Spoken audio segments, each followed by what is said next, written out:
राधे राधे दोस्तों, आज हम बना रहे हैं रसगुल्ले। रसगुल्ले बनाने के लिए हमने सामग्री ले ली है, जिसमें हमें चाहिए 1 किलो खोया, आधा किलो पनीर, 250 ग्राम मैदा और फिलिंग के लिए चिरौंजी।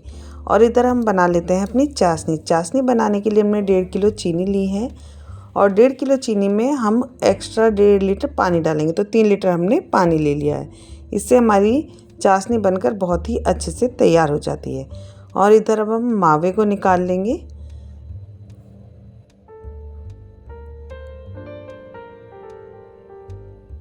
और ये मावा हमने घर पर ही तैयार किया है गाय के दूध का।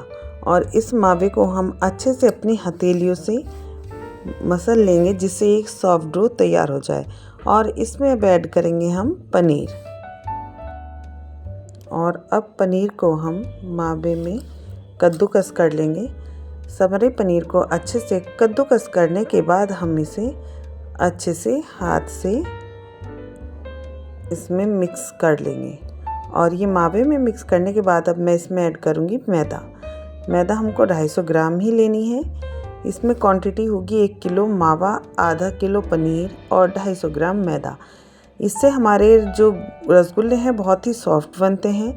इसमें मैं कोई मीठा सोडा, बेकिंग पाउडर कुछ भी यूज़ नहीं करूँगी, सिर्फ मावा, पनीर और मैदा।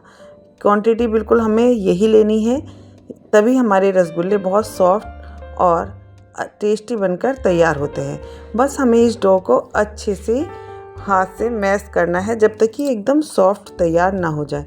इसका सॉफ्ट डो हमें बिल्कुल ऐसा तैयार करना है जिससे कि हम पूरी पराठे के लिए आटा तैयार करते हैं। इसको हमें अच्छे से हथेलियों से मैश करना है। अब हम देख लेते हैं कि हमारे जो डो बना है उसके अच्छे से गोला बनकर तैयार होता है कि नहीं। तो देखिए, इधर हमारा डो बिल्कुल तैयार हो चुका है। और हमने अब इसमें फिलिंग भी डाल दी है चिरौंजी की। और अब मैं ऐसे ही सारे गोले बनाकर तैयार कर लूँगी। छोटे छोटे गोले बनाऊँगी, इनमें थोड़ी थोड़ी सी फिलिंग चिरौंजी की डाल दूँगी। चिरौंजी की फिलिंग डालने से रसगुल्ले का टेस्ट और बढ़ जाता है। और एकदम हमें मीडियम फ्लेम पर ऑयल को गर्म कर लेना है।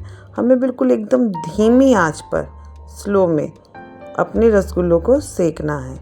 जितनी हम धीमी आंच पर रसगुल्ले को सेकेंगे उतना ही ज़्यादा सॉफ्ट बनकर हमारा रसगुल्ला तैयार होगा।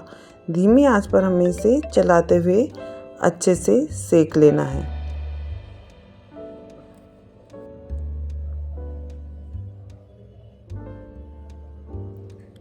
और इन रसगुल्लों को हमें चलाते हुए ही सेकना है, जिससे कि वो एक साथ बनकर बिल्कुल सिककर तैयार हो, कहीं से ज़्यादा कहीं से कम ना रह जाएं। तो देखिए, इधर हमारे रसगुल्ले बिल्कुल सिककर एकदम तैयार हैं। और अब इन्हें हम जो हमने चाशनी बना कर रखी थी उसमें निकाल देंगे। चाशनी हमें थोड़ा पहले ही बना कर रख लेनी चाहिए कि गर्म चाशनी में हमें रसगुल्लों को नहीं डालना है। चाशनी हमें बिल्कुल एकदम ठंडी हो जानी चाहिए, तभी इनमें रसगुल्लों को ऐड करना है। बाकी हम अगर जो गर्म चाशनी में रसगुल्ले को डाल देते हैं तो हमारे जो रसगुल्ले हैं वो गर्म चाशनी में दब जाते हैं और पिचक जाते हैं, जिससे रसगुल्ला फूलता नहीं है। और देखिए, हमारे रसगुल्ले बनकर एकदम अच्छे से तैयार हैं।